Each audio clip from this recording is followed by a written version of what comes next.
All right. Welcome to whatever this thing is. My name is Jhintro, aka the Legacy Creative, aka the Introverted Socialite, and today's episode is going to be a short one. So no guests, no monologues, nothing like that. But I will say that I appreciate all the love and support that friends, family, and even complete strangers have been showing me. So it really means a lot. It helps me to stay excited about this project. We try to make some money out here. We try to do big things and whatnot. So I know a lot of times people find it hard to start something like this, let alone continue it when they don't necessarily see any immediate benefits to it. But for me, in general, this isn't about money for me. This podcast is always meant to be a space for me to just do whatever I want and kind of have that space for all the layers of who I am as a person. So, but the fact that y'all are vibing with it means a lot. So thank you so much. Before we get started, once again, this podcast is brought to you by the amazing, timeless streetwear brand Good Soil. It is a brand dedicated to those who are nurturing the infinite within. We are currently in the process of working on spring and summer apparel.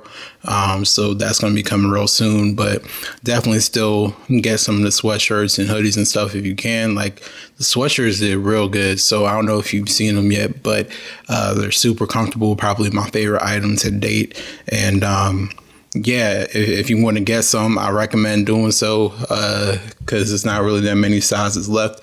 That being said, we do have t-shirts and stuff already. Like we're working on new stuff, but if you want to buy something pre-launch of new items, make sure you go to the website at livegoodsoil.com and use the code WTTI at checkout to get yourself free shipping anywhere in the United States.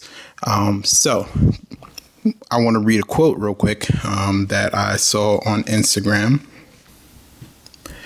When I started to realize I could be loved just as I was, I started embracing myself in ways I never had before. The negative rhetoric started calming, and my patience and kindness started getting clearer for others. I started to see that compassion for myself was actually compassion for the whole world, that they were holistic. What I want most in life is to be loved as I am, seen fully, dimensionally as I am. I'm hungry for that kind of intimacy and feel like being able to share that connection to see another or others as they are fully should be an important pursuit of life. We forget the sacredness in just being able to share our hearts, our stories.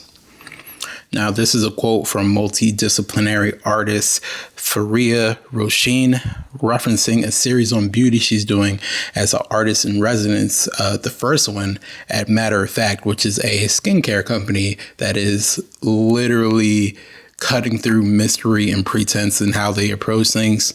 I'm not really I use skincare products and stuff like that, but the way they approach their marketing and stuff just feels very intentional, very transparent.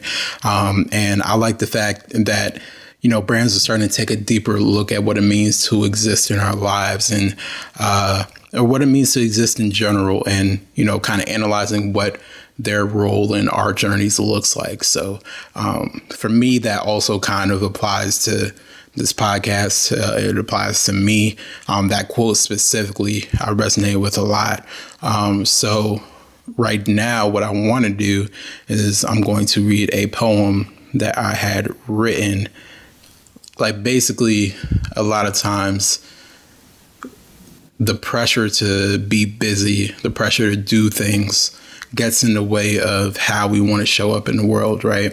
And that pressure to achieve is definitely amplified as a Black man, as a child of immigrants, as, there's so many levels and layers and labels that we have that influence how we move in the world. So these are things that I always try to look at and focus on to figure out, okay, am I really showing up the way I'm supposed to? So I have a poem I want to share for the rest of the time that we got.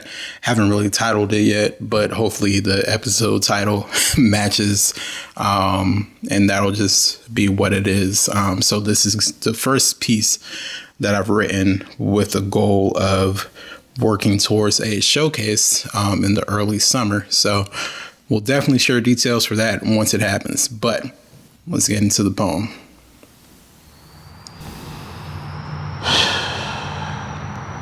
It's been a while since I took a deep breath. Why does rest feel so much like a trap? Sleep is a cousin of death, black man. You must work twice as hard to get half as far. A star can only shine at night, so you must grind and rage against the dying light of unconscious dreams. Let darkness serve as your sun and the quiet your caffeine. I mean, if I choose to let my body settle, that means I've settled, right? That I've embraced the moments of emptied hands. My standard has been conditioned to be higher, but that standard has left me wired and embracing anxiety as the fruit of a proper steward's heart. That standard has me seeking ways to cope with a toxic existence that did nothing but promote that toxicity to a more intimate relationship. One where we walked the aisles of institutional pressure, said the vows of expectation, and formed a covenant with fear. Fear that if I don't obsess, I could drop the ball and forget something crucial, or if I take a lustful breath to decompress, it could develop into a lazy side and break my family. Generations to come will judge me for not having the courage and focus to stay the course. My internal narrative is threat analysis, moisturizing calluses, abandoning casual characters, embracing avarice. Imagining my parents' wrath surrounding my creative path and how I got support only when I proved I could manage it. The sadness is embarrassing. 7 calendars, balancing awareness of what I was never handed. Abandoned by a land that never planned a society for humanity. Just a bank to grease a couple hands and drain the sanity of those who built the structure. From foundation to culture, and we rock with it because that's the rhythm of the reality that we subscribe to. Ain't nothing new, but it could be. It could be beautiful. Becoming a butterfly and aligning with a perspective only birds from setting my hungry self down. It could be beautiful to live in a world where the work is driven by purpose, not profit. It could be beautiful to love myself a little deeper. To open my arms to the blessings I needed rested eyes to see. I remember my Caribbean mother telling me that she put my feelings in a box until bills got paid, forcing me to discover my voice to myself. And now I wonder about what my laser focus is forsaken, how sinful is the Sabbath's delay. The rejection of the seventh day. I know that even good soil needs a season of restoration. So right now, in this moment, I'm breathing. I'm patient. But I'm done pacing. Thank you guys so much for your support, for watching and for listening.